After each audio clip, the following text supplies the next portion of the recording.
আসসালামু আলাইকুম বন্ধুরা, আজকে আমি আপনাদেরকে দেখাবো কিভাবে আপনারা কাফ রুলিং করবেন এবং এটা হচ্ছে ব্যান।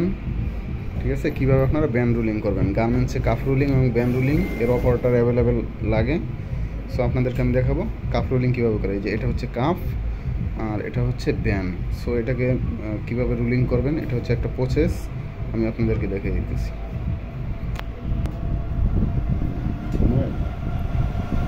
এটার নাম হচ্ছে ম্যাগনেট গার্ড। এটা দরকার হয়। সো রুলিং করার সময় এটার একটা মাপ আছে, সিএম অথবা 1/4 বিভিন্ন আইটেমের।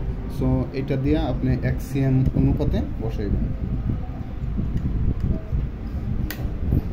এটা আমি যেটা বসাইলাম এটা হচ্ছে 1 সিএম এর মাপ। এখন হচ্ছে এটাকে এই উল্টা সাইডটা নিচের দিকে দিতে হবে, নিচের দিকে দিয়ে এইভাবে জিনিসটা যাতে করে সোজা যায়। এই যে আমি যেটা বললাম এটা হচ্ছে কাফ রুলিং।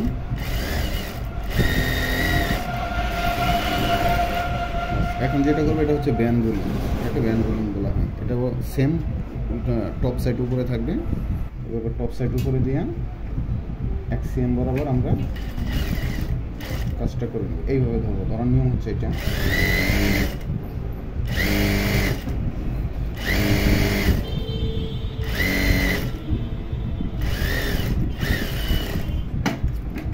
এই যে হয়ে গেল আমাদের রুলিংটা। এটা হচ্ছে 1 সিএম রুলিং। এই যে আর এটা হচ্ছে কাফ, এই কাফও 1 সিএম রুলিং।